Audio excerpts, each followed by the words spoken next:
আল্লাহ বলছেন ওয়া ইন কানা দু উসরাতিন ফানাজিরাতুন ইলা মাইসারা, এমন যদি কোনো মানুষ হয়ে যান সত্যি যদি ঋণ পরিশোধ করতে পারে না, যে তারিখ করেছিল ওই তারিখে ঋণ পরিশোধ করতে পারলো না, আল্লাহ বলছেন তবে তাকে সময় দাও।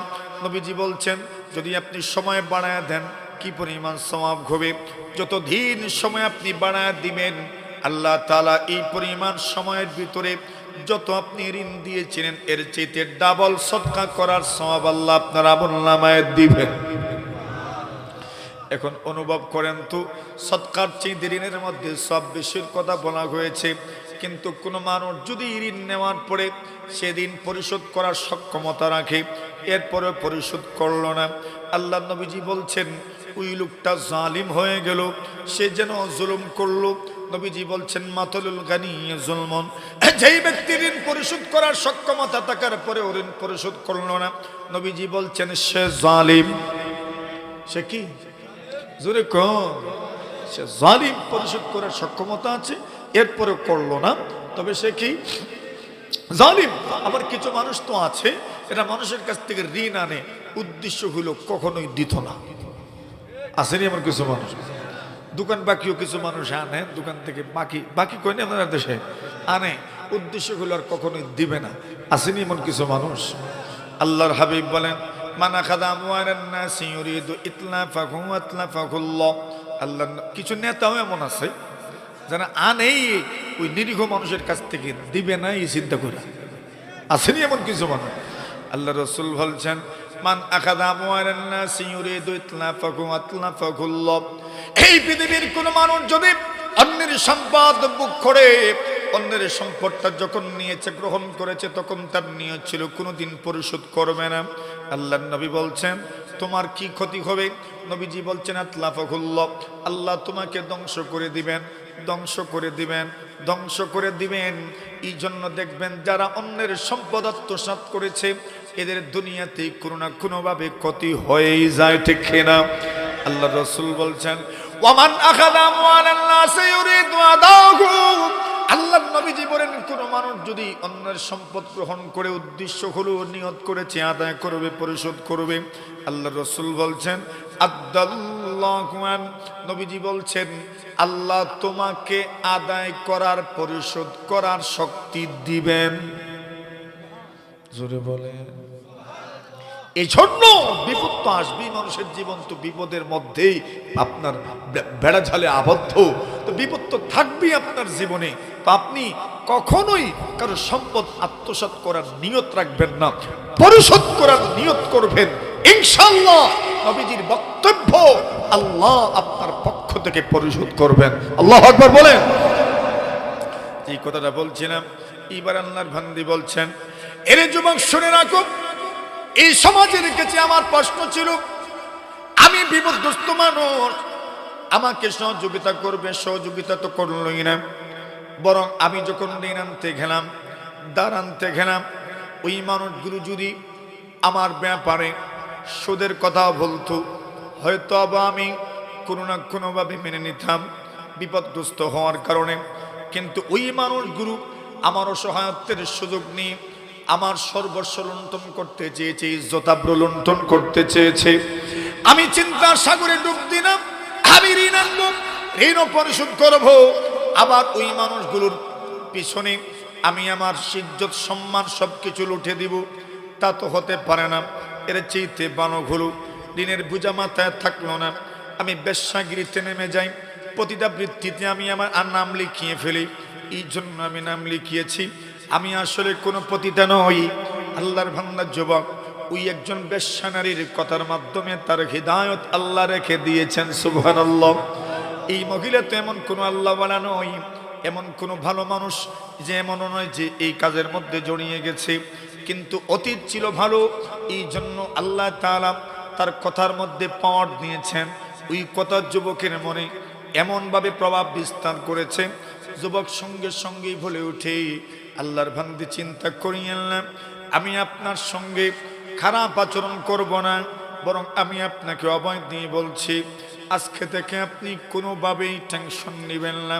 আমি যে টাকার বিনিময়ে চুক্তি করে আপনাকে বাড়িতে নিয়ে এসেছিলাম আপনার বাড়িতে আমি এসেছিলাম, ওই টাকাটা আমি আপনাকে আবার দিয়ে দিলাম, আমি আপনার সঙ্গে জিনায় জড়াবো না, আমি আপনাকে ওই টাকাটা দিয়ে দিলাম এবং সাথে সাথে আপনার সঙ্গে কমিটমেন্ট করলাম এই জীবনে আপনি যখনই বিপদগ্রস্ত হবেন আপনার একজন ভাই মনে করে আপনি আমার কাছে আসতে পারেন, ওয়াদা দিলাম আপনাকে পৃথিবীর মধ্যে আমি কখনোই কষ্ট করতে দেব না। জোরে বলে। আরে এমন মানুষ, কত সফট দিলের মানুষ ছিল, গুনাহ তো করেছে কোনো সন্দেহ নাই, কিন্তু গুনাহগার মানুষটা একটা সময় এমন একটা পর্যায়ে এসেছে যে নিজের মনের কথা আল্লাহর একজন বান্দির সামনে খুব সুন্দর করে উপস্থাপন করছে, আর এই মানুষটা ছোট্ট একটা কথার বিনিময়ে আল্লাহ তার কপালে হিদায়ত দান করছেন, তার মনোরাজ্যে, তার হৃদয় রাজ্যে পরিবর্তন এসেছে, তোলপাড় শুরু হয়েছে। কি বলছে আর আমি কি শুনছি, আমি কোথায় আর এই সমাজটা কোথায়? আল্লাহর বান্দা বলছে টেনশন করিয়েন না, আমি সদা সর্বদা আপনাকে সঙ্গ দিতে রাজি আছি। বাড়িতে গেলে মা সজাগ, মাকে ডাক দিল, মা আমার, আমি তো আপনার ছেলে, সারা জীবন আপনি চেষ্টা করেছেন গুনাহমুক্ত জীবন গঠন করব আমি, এই জন্য আপনি আমাকে উপদেশ দিয়েছেন, নসিহত করেছেন, কিন্তু আমি দুর্ভাগা সন্তান, আমি আপনার কথাকে মূল্যায়ন করতে পারি নাই, আমি আপনার কথা মানতে পারি নাই, এই জন্য বারবার আমি গুনাহের মধ্যে জড়িয়ে গিয়েছিলাম। মা গো, আজকে এমন একটা ব্যতিক্রম ঘটনা ঘটেছে। মা বলছেন কি ঘটেছে বলো? ছেলে পুরো ঘটনা খুলে বললেন। মা বলেন, ছেলেরে আমার, এতদিন পর্যন্ত তুমি গুনাহ হয়ে গেলে তোমার খাতার মধ্যে গুনাহের কথা লিখে রেখেছো, আজকের দিন তুমি একটি নেকির আমল করেছো। একজন মানুষ যদি গুনাহ থেকে ফিরে আসে, আল্লাহর নবীজি বলছেন কোন মানুষ যদি গুনার নিয়ত করার পরে ওই গুনাহ থেকে ফিরে আসে, হাদিস শরীফের মধ্যে রাসূল বলেন তার আমলনামায় পূর্ণ একটা নেকি লিখে দেওয়া হয়। গুনাহ থেকে ফিরলেও নেকি লেখা হয়। গুনাহ করেন নাই, আপনি গুনার নিয়ত করেছিলেন কিন্তু ফিরে এসেছেন, আল্লাহ আপনার আমলনামায় পূর্ণ একটা নেকি দান করেন। আল্লাহর বান্দা বলেন, ছেলে আমার, তুমি তো গুনাহ থেকে ফিরে এসেছো, ওই নেকির কথাটাও তুমি তোমার খাতার মধ্যে লিখে রাখবা। ছেলে বলেন, মা গো, আমি যে খাতার মধ্যে লিখে রাখবো এমন জায়গাও তো আমার খাতার ভিতরে নাই।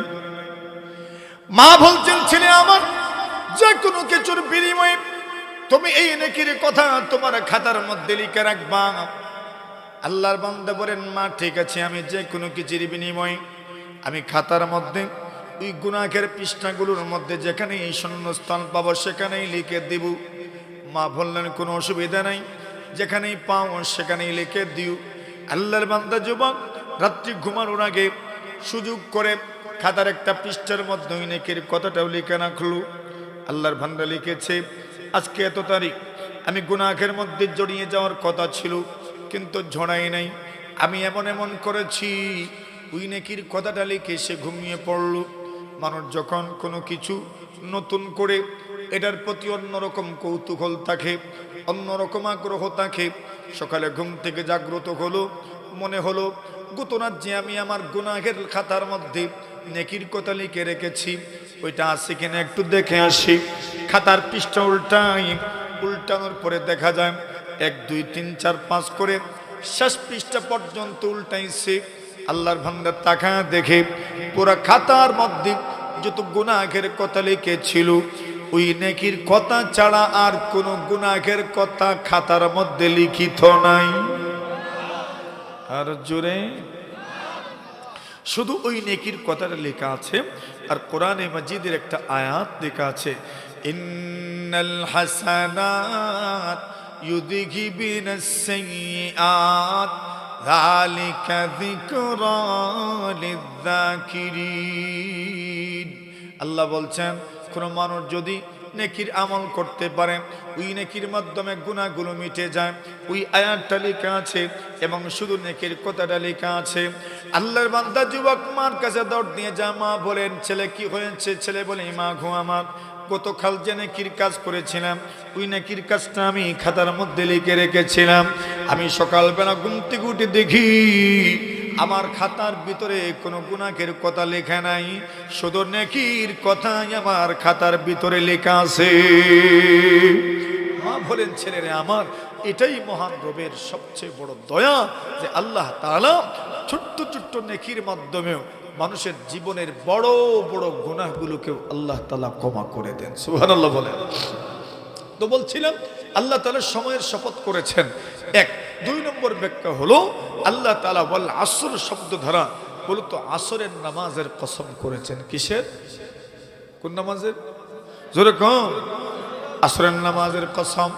এইবার প্রশ্ন জাগতে পারে, আসরের নামাজের এই কসম আল্লাহ কেন করলেন? মুফাসসিরিনে কেরাম বলেন, আসরের নামাজের কসম আল্লাহ এই জন্য করেছেন, আসরের নামাজ এমন একটা নামাজ যে নামাজের সময় আল্লাহর জমিনের মধ্যে আল্লাহর ফেরেশতাদের মহাসমাবেশ অনুষ্ঠিত হয়। কার? ফেরেশতাদের। নবী আকরাম সাল্লাল্লাহু আলাইহি ওয়াসাল্লাম হাদিস শরীফের মধ্যে বলেন, ইয়াতাআকাবুনা ফীকুম মালাইকাতুম বিল-লাইলি ওয়া মালাইকাতুম বিন-নাহার। আল্লাহর নবীজি বলেন, ফেরেশতা সাহাবীরা আমার, এই পৃথিবীর মধ্যে আল্লাহর ফেরেশতারা ওনারা শিফটে শিফটে ডিউটি পালন করেন। একদল ফেরেশতারা রাতের বেলায় ডিউটি পালন করেন, আর একদল ফেরেশতারা দিনের বেলা ডিউটি পালন করেন। নবীজি বলেন, ওয়ায়াজতামিউনা ফি সালাতিল আসরি ওয়া সালাতিল ফজর। আল্লাহর নবীজি বলেন, আল্লাহর ফেরেশতারা আসরের নামাজ এবং ফজরের নামাজের টাইমে আল্লাহর জমিনের মধ্যে এরা একত্রিত হন, এক জায়গায় জমা হয়ে যান। কেন জমা হন? আল্লাহর নবীজি বলছেন, যারা রাতের ডিউটি পালন করেন ওনারা এই দুনিয়ার মধ্যে আসরের নামাজের টাইমে আসেন, এবং রাতের ডিউটি যখন শেষ হয়ে যায় ফজরের টাইমে দুনিয়া থেকে বিদায় হয়ে যান। এবং যারা দিনের ডিউটি জয়েন করবেন ওনারা ফজরের নামাজের সময় দুনিয়ার জমিনে আসেন, ডিউটি পালন করতে করতে আসরের নামাজের সময় দুনিয়া থেকে আসমানের দিকে রওনা হয়ে যান। আল্লাহর নবীজি বলছেন, সুম্মা ইয়াখরুজুল লাযীনা বাতু ফীকুম। নবীজি বলছেন, অতঃপর যারা রাত্রি যাপন করেছেন, রাতের ডিউটি পালন করেছেন, সেই সকল ফেরেশতারা যখন আসমানের দিকে ফিরে যান, ওই সময় আল্লাহ রাব্বুল আলামিন তাদেরকে প্রশ্ন করেন, কাইফা তারাকতুম ইবাদি। ফেরেশতারা আমার, দুনিয়ার মধ্যে তো গিয়েছিলাম, আমার বান্দা বান্দীদেরকে কোন অবস্থায় রেখে এসেছ? আল্লাহর ফেরেশতাদের সরল স্বীকারোক্তি, আতাইনাকুম ওয়া হুম ইউসাল্লুন ওয়া তারাকনাকুম ওয়া হুম ইউসাল্লুন। আল্লাহর ফেরেশতারা বলেন, হে প্রভু, দুনিয়াতে যখন গিয়েছিলাম ওই সময় আসরের নামাজের টাইম ছিল, যাওয়ার পরে দেখেছি না নামাজ আদায় করে প্রভু ফজরের নামাজের সময় দুনিয়া থেকে বিদায় হয়েছি, দেখে এসেছি আপনার বান্দা বান্দিগুলো ওই সময় আপনার সামনে নামাজে দাঁড়ায় আছে। যখন গিয়েছিলাম তখনও দেখেছি নামাজ পড়ে, মানে আসরের নামাজ, আর রেখে এসেছি এমত অবস্থায় আর নামাজ পড়তে আসে। সুবহানাল্লাহ, জোরে কম। এর মানে প্রতিদিন আপনার আমার ব্যাপারে, যুবক বন্ধু আমার, প্রতিদিন তোমার ব্যাপারে আমার ব্যাপারে রিপোর্ট যাচ্ছে আল্লাহর কাছে যে আমি আসর পড়লাম কিনা, ওই রিপোর্ট আল্লাহর কাছে যাচ্ছে কিনা বলেন। ফজর পড়লাম কিনা, ওই রিপোর্ট আল্লাহর কাছে যাচ্ছে।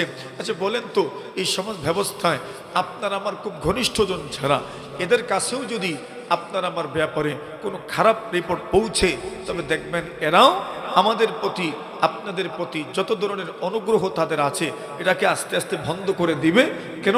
আপনি তার সাথে ভালো ব্যবহার করেন নাই, ভালো প্রতিদান দিতে পারেন নাই।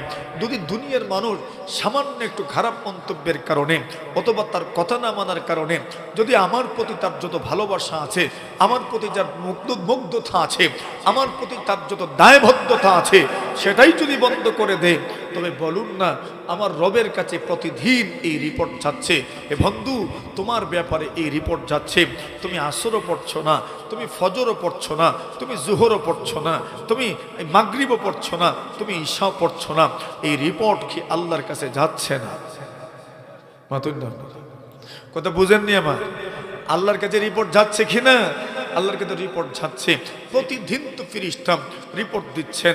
ফেরেশতাদেরকে আল্লাহ প্রশ্ন করেন, কি অবস্থা আমার বান্দাদেরকে কোন অবস্থায় রেখে এসেছো?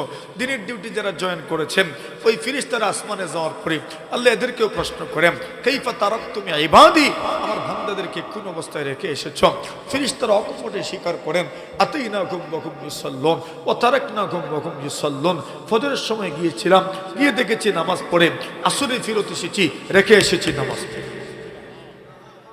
এমন রিপোর্ট কতজন ভাগ্যবানের, কতজন ভাগ্যবানের এমন রিপোর্ট যায়? বেশিরভাগ অভাগা, দুর্ভাগাই তো আমরা। আমাদের ব্যাপারে রিপোর্ট যাচ্ছে, গিয়ে দেখছি ঘুমায়, হ্যাঁ রাইখা বসছি আর যেরকম ঘুমায়। এই রিপোর্ট আপনাদের আমাদের কতর ব্যাপারে যাচ্ছে। এরপরেও তো আপনি আমি আপনার রবের কাছেই তো চাচ্ছি। আল্লাহ তো আমাকে দিচ্ছেন, আপনাকেও দিচ্ছেন। আল্লাহ যদি রাগান্বিত হতেন, ক্রোধান্বিত হতেন, তবে তো সব কিছু এতদিনে বন্ধ হয়ে যাওয়ার কথা। কথা বলেন ঠিক না? কিন্তু আল্লাহ তো বন্ধ করছেন না। আল্লাহ বারবার আমাকে অ্যালার্ট দিচ্ছেন, আমাকে বারবার আল্লাহ সতর্ক করছেন, খবরদার খবরদার। যে কত ভাবে যে আল্লাহ তাআলা আমাকে সতর্ক করছেন, আপনাকে সতর্ক করছেন। কখনো কখনো মুসিবত দিয়ে, পেরেশানি দিয়ে আল্লাহ তাআলা আপনাকে আমাকে সতর্ক করছেন। এই দুনিয়াতে মুসিবত শুধু পাপের শাস্তি নয়, এই দুনিয়াতে মুসিবত পাপ থেকে ফিরে যাওয়ার জন্য একটা সতর্ক বার্তা। আল্লাহ সতর্ক দিচ্ছেন আমাকে, আপনাকে বিপদগ্রস্ত করে, মুসিবতের মধ্যে ফেলে, পেরেশানি যুক্ত করে আল্লাহ আপনাকে সংকেত দিচ্ছেন, বান্দা তুমি বিপদগামী হচ্ছ, তুমি তাড়াতাড়ি ফেরো, তাড়াতাড়ি তুমি ফিরে যাও, তাড়াতাড়ি তুমি ফিরে যাও। কিন্তু কে বুঝে আর কে শুনে? কথা কোন ঠিক না বেটি? আমিও বুঝি না, আপনিও বুঝেন না, আমিও শুনি না, আপনিও শোনেন না। আল্লাহ তাআলা মানুষকে তো ঢিলও দিয়ে রাখেন। আপনি আপনার গরুকে, আপনার মহিষকে যখন ঘাস খাওয়ান, তখন তার রশ্মি ঢিল দিতে থাকেন, ঢিল দিতে থাকেন। যখন একটা সীমানায় চলে যায়, তখনই তো আপনি তাকে টান দেন। কথা কোন ঠিক না? আপনার আমারও তো একটা সীমা আছে। আপনাকে আমাকে আল্লাহ ধরছেন না, আল্লাহ পাকড়াও করছেন না। তো আমি ভাবছি মনে হয় আল্লাহ আমাকে ধরবেন না, আল্লাহ আমাকে পাকড়াও করবেন না, আল্লাহ আমাকে গ্রেফতার করবেন না। আল্লাহ নবীজি বলছেন, তুমি তো এখনো মসজিদে যাচ্ছ না, তো কোন সময়ের অপেক্ষা করছো? বুড়া হয়ে যাওয়া? কথা বলেন। আল্লাহ রাসূল তো জিজ্ঞাসা করছেন, আরে ও তুমি যে এখনো মসজিদে গেলে না, বাদিরু বিল আমালি সাবহা, সাতটা অবস্থা আসার আগে তুমি তো আমাদের ব্যাপারে তুমি চৌকান্না হওয়া দরকার, সতর্ক হওয়া দরকার। তুমি কিসের অপেক্ষা করছো? তুমি কি বার্ধক্যের অপেক্ষা করছো? যে বার্ধক্য তোমাকে ঘরে বসায় রাখবে, তুমি ইচ্ছা করলেও তো বের হইতে পারবে না, এমন বার্ধক্য আসার অপেক্ষা করছো? তবে তুমি এখনো কেন মসজিদে যাচ্ছ না? তোমার যৌবনকাল চলমান, এখনো তুমি মসজিদে যাচ্ছ না, তবে তো তুমি কিসের অপেক্ষা করছো? বার্ধক্যে। মাথুর না কথা বুঝুননি আমার? নবীজি বলছেন কিসের অপেক্ষা করছেন? আল্লাহ রাসূল বলেন, তুমি এখন তো মোটামুটি স্বাবলম্বী, একটু সচ্ছল, এখনো তুমি মসজিদে যাচ্ছ না, তবে কি তুমি গরিব হয়ে যাওয়ার অপেক্ষা করছো? যখন তুমি সচ্ছল থাকার পরেও মসজিদে যাচ্ছ না, যখন তুমি গরিব হয়ে যাবে, তখন কি তুমি মসজিদে আর যাবে? জোরে কর। তখন তার মসজিদ যাওয়ার সুযোগই তুমি পাবে না। নবীজি বলছেন, তবে তুমি কিসের অপেক্ষা করছো? তুমি কি এমন রোগের অপেক্ষা করছো যেই রোগ তোমাকে বিছানার সাথে একদম মিশায় দিবে? সেই রোগের কি অপেক্ষা করছো? তুমি সুস্থ থাকার পরেও মসজিদে যাচ্ছ না, সুস্থ থাকার পরেও তুমি রোজা রাখছো না, সুস্থ থাকার পরেও তুমি ইবাদত করছো না, নামাজ পড়ছো না, সুস্থ থাকার পরেও তুমি সৎ কাজের আদেশ দিচ্ছ না, অসৎ কাজ থেকে মানুষকে বারণ করছো না, তবে তুমি কিসের অপেক্ষা করছো? ওই রোগের অপেক্ষা করছো যেই রোগ তোমাকে বিছানার সাথে মিশায় দিবে। আল্লাহ রাসূল বলছেন, বলো না তুমি কিসের অপেক্ষা করছো? নবীজি বলছেন, তবে কি তুমি দাজ্জালের অপেক্ষা করছো? এই দাজ্জাল তোমাকে বিভ্রান্ত করেই ছাড়বে। কিসের অপেক্ষা করছে? নবীজি জিজ্ঞাসা করছেন আমাদেরকে, আমাকে জিজ্ঞাসা করছেন, আপনাকেও জিজ্ঞাসা করছেন, আমাকে তুমি কিসের অপেক্ষা করছো? এখনো তুমি আমল করো না, তবে কি তুমি দাজ্জালের অপেক্ষা করছো? দাজ্জালের ফিতনার কারণে বিভ্রান্ত হয়ে যাবেন, ইবাদতের হুঁশ থাকবে না। তবে কি তুমি কিসের অপেক্ষা করছো? আল্লাহ নবী বলছেন, মা মিন নাবিয়্যিন ইল্লা ওয়াকাদ আনযারা কওমাহু দাজ্জাল। কোন নবী দুনিয়াতে এমন ছিলেন না যেই নবী তার কওমকে দাজ্জালের ব্যাপারে সতর্ক করে যাননি। নবীজি বলছেন, আমিও তোমাদেরকে সতর্ক করে যাচ্ছি, দাজ্জালের ব্যাপারে এত বড় ফিতনার হয় নাই, হবে না, এত বড় ফিতনা। নবীজি বলছেন, ঈমান লুণ্ঠন করার জন্য আসবে, আল্লাহ তাকে অলৌকিক ক্ষমতা দিবেন, আল্লাহ তাআলা অস্বাভাবিক ক্ষমতা তাকে দিবেন, পুরো দুনিয়া ঘুরবে, সরল কালি করছ বাদ পড়বে না, এখানে নাউজুবিল্লাহ বলবে। নবীজি বলছেন, মহিলারা বেশি তাদের অনুসরণ করবে, গ্রাম্য মানুষ তাদের অনুসরণ করবে দাজ্জালের না জানার কারণে। আমাদের সমাজের মহিলারা তো বন্ড ফিরেরও মুরিদ, যে কেউ বাড়িতে আসে তাবিজ বিক্রি করতে পারে। এখন বলেন, আমাদের মা বোনেরা যদি সচেতন না হন তো দাজ্জালের এরা অনুসরণ করবে না নিশ্চয়তা কি? দাজ্জাল তো আরো বড় ক্ষমতা নিয়ে আসবে, তার কোথায় বৃষ্টি হবে। আল্লাহ রাসূল বলছেন দাজ্জালকে আল্লাহ এমন ক্ষমতা দিবেন, মেঘমালাকে বাতাস যেমন দ্রুততার সাথে এক জায়গা থেকে আরেক জায়গায় ফিরিয়ে নিয়ে যান, এর চাইতে দ্রুততার সাথে দাজ্জাল এক জায়গা থেকে আরেক জায়গায় ভ্রমণ করবে। নবীজি বলছেন দাজ্জালের এক হাতে থাকবে জান্নাত, আরেক হাতে থাকবে জাহান্নাম। বলুন আপনি তার ফিতনা থেকে কিভাবে বাঁচবেন? এই দুনিয়ার স্বাভাবিক ফিতনা থেকে আপনি বাঁচতে পারছেন না। ছোট ছোট ফিতনাগুলো আপনি ধারণ করতে সহ্য করতে পারছেন না, প্রতিহত করতে পারছেন না। দাজ্জালের ফিতনা থেকে আপনি বাঁচবেন কেমনে? বলেন, আমি কেমনে বাঁচব?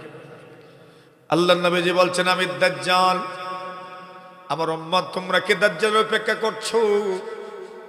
আল্লাহর নবী বলেন এখনো তুমি ইবাদত করো না, এখনো তুমি আমল করো না, তুমি কি কিয়ামতের অপেক্ষা করছো? আমি সাআ। আল্লাহর নবীজি বলছেন তবে কি তুমি কিয়ামতের অপেক্ষা করছো? আল্লাহর নবী বলছেন বালিস সাআতু আদহা ওয়া আমাত, কিয়ামত যখন চলে আসবে আমলের কোনো ঘুষ মানুষের থাকবে না। কিসের অপেক্ষা করছো? নবীজি খুব দরদ নিয়ে এই কথাগুলো বলছেন। আমি এই কথাগুলো আপনাদেরকে শোনাচ্ছি। আমি কসম পড়েছিলাম, আল্লাহ কসম করেছেন, আসরের কসম করেছেন। আসর বলতে কি এক ব্যাখ্যা গেল যে আল্লাহ সময়ের শপথ করেছেন, দুই নম্বর ব্যাখ্যা হচ্ছে আসরের নামাজের কসম আল্লাহ করেছেন। আজকালকের এই সমাজ ব্যবস্থায় আমরা কত যুবক আসরের নামাজ কত হেলায় কাজা করে ফেলি,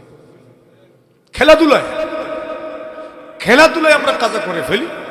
নবীজি বলছেন মান তাফুতুহু সালাতুল আসর ফাকাদ হাবিতা আমালু, আসর যদি কাজা হয়ে যায় আমল শেষ হয়ে যায়। নাউজুবিল্লাহ বলেন। আল্লাহ বলছেন হাফিজু আলাস সালাওয়াত ওয়াস সালাতিল উসতা ওয়া কুমু লিল্লাহি কানিতিন। আল্লাহ বলছেন সব নামাজের গুরুত্ব দিও, বিশেষ করে আসরের নামাজের। কোন নামাজ? আসরের নামাজ।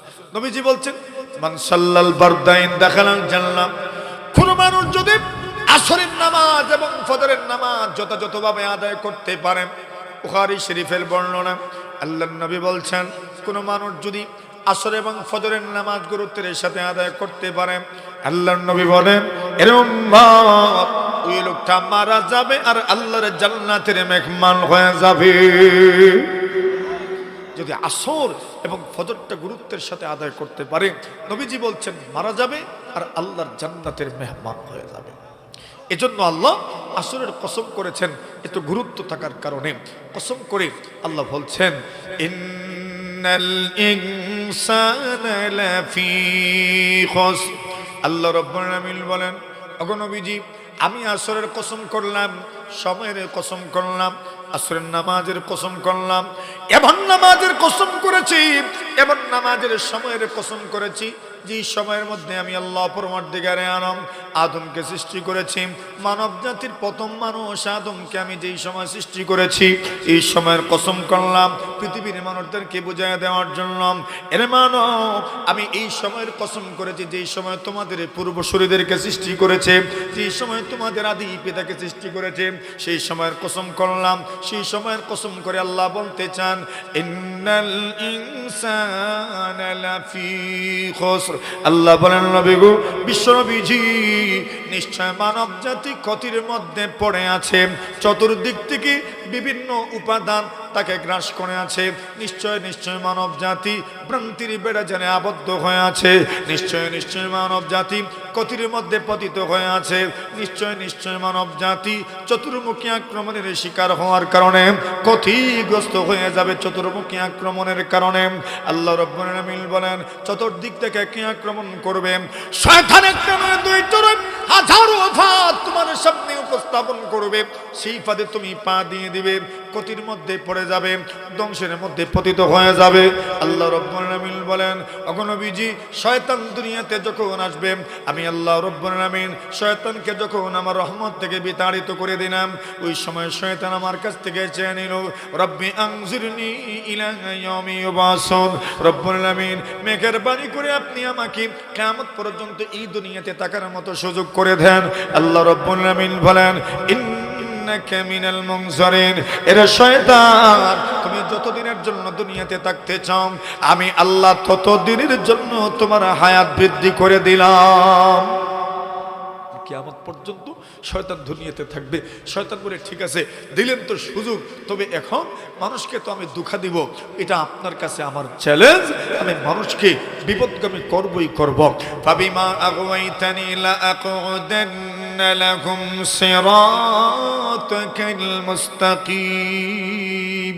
আল্লাহ রাব্বুল আলামিন বলেন, শয়তান আমাকে বলে, ফাবিমা আগওয়াইতানি, রব্বুল আলামিন আপনি আদমকে সিজদা না করার কারণে আমাকে আপনার রহমত থেকে বিতাড়িত করে দিয়েছেন। ফাবিমা আগওয়াইতানি লা আকুদান্না লাকুম সিরাতাকাল মুস্তাকিম। ওগো রব্বুল আলামিন আল্লাহ, আমি মানব জাতিকে সরল সঠিক পথে চলতে দিব না, সিরাতে মুস্তাকিম থেকে লাঞ্ছিত করে দিব, সিরাতে মুস্তাকিম থেকে আমি বিচ্যুত করে ফেলব। আল্লাহ রাব্বুল আলামিনকে শয়তান বলে, আয় আল্লাহ তাআলা, আমি এদেরকে চতুর্মুখী আক্রমণ করব। সুম্মা লা আতিয়ান্নাকুম মিন বাইনি আইদিহিম, সামন থেকে কুমন্ত্রণা দিব, ওয়া মিন খালফিহিম, পিছন দিক থেকেও কুমন্ত্রণা দিব, ওয়া আন আইমানিহিম, ডান দিক থেকেও কুমন্ত্রণা দিব, ওয়া আন শামাইলিহিম, বাম দিক থেকে আক্রমণ করব। সুম্মা লা তাজিদু আকতারাহুম শাকিরিন, আপনি দেখবেন বেশিরভাগ মানুষ হবে অকৃতজ্ঞ, যারা কৃতজ্ঞতা স্বীকার করবে না, যারা আপনার নিয়ামতের স্বীকারোক্তি করবে না, ওই মানুষগুলোকে আমি চতুর্মুখী আক্রমণ করব। আল্লাহ রাব্বুল আলামিন জানায় দিলেন, শয়তান কোনো অসুবিধা নেই, তুমি আক্রমণ করতে পারো, আমি আমার বান্দা বান্দির জন্য তওবার দরজা খুলে রাখবো। আমার বান্দা বান্দি যদি উপরের দিকে তাকায়, নিচের দিকে তাকায়, আমি আল্লাহ রাব্বুল আলামিন উপরের দিকে তাকায় যদি আমার কাছে দোয়া করতে পারে, দুইটা হাত উঁচু করে যদি আমার কাছে চাইতে পারে, এবং নিচের দিকে মাথাটা নোয়া যদি সিজদা করতে পারে, তোমার চতুর্মুখী আক্রমণকে আমি আল্লাহ ছিন্ন ভিন্ন করে দিয়ে আমার বান্দা বান্দির জীবনের সমগ্র গুনাহ মাফ করে দিব। শয়তান তো চ্যালেঞ্জ করেছে, চতুর্মুখী আক্রমণ করবে। এই চ্যালেঞ্জটা কিভাবে সে সুলকলা পূর্ণ করবে, বলছেন এর পূর্ণতার একটা মাধ্যম হচ্ছে মানুষকে কিভাবে বিপদগামী করা যায়, যে আল্লাহর কাছ থেকে সে চেয়ে নিয়ে এসেছে, কিয়ামত পর্যন্ত দুনিয়াতে থাকবে। এরপরে আল্লাহকে বলছে, আল্লাহ আদম সন্তানকে তো দুঃখা দেব, তবে আদম সন্তানকে দুঃখা দিতে হলে এদের ভিতরে ঢুকেই তো দুঃখা দেওয়া লাগবো। দেখেন, গাদ্দার যারা হয়, দুঃখাবাজ যারা হয়, এরা কিন্তু আশেপাশেই থাকে। কথা কোন ঠিক না বেঠিক? দূর থেকে দুঃখাবাজি করতে পারে না। দুঃখাবাজ যারা, এরা প্রথমে ঘনিষ্ঠ হয়, এরপরেই কিন্তু দুঃখাটা দেয়, সর্বশেষ কামড়টা দেয়। কথা কোন ঠিক না? শয়তানও বলছে, আল্লাহ মানুষকে তো দুঃখা দিব, তবে মানুষের সাথে আমাকে একদম অ্যাটাচ করে দেন, অ্যাডজাস্ট করে দেন, মানুষের সাথে আমাকে একদম মিলায়া দেন, মানুষের সাথে যেন আমি মিশে যেতে পারি। আল্লাহ বলছেন, এমনভাবে মিশাবো, অসুবিধা নাই। আল্লাহ বলছেন, তুমি যাও, মানুষের রক্ত চলাচলের রাস্তায় চলাফেরা করার মতো শক্তি, যোগ্যতা তোমাকে দান করলাম।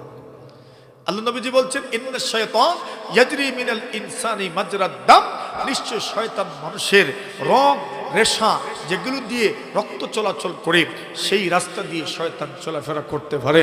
কি মনে হয় শয়তান কি খুব দূরে না খুব কাছে? হ্যাঁ, খুব কাছে। এখন শয়তান এত কাছে, এত নিকটে যে শয়তান আমাকে প্রতিনিয়ত, আপনাকে প্রতিনিয়ত দুঃখা দিচ্ছে। শয়তান আমাকে আপনাকে যে কোনোভাবে দুঃখা দেওয়ার জন্য চেষ্টা করছে। কে কি দিয়ে দুঃখা দিচ্ছে, এর কয়েকটা কথা তো না বললে না হয়। শয়তান আমাদেরকে কিভাবে দুঃখা দিচ্ছে?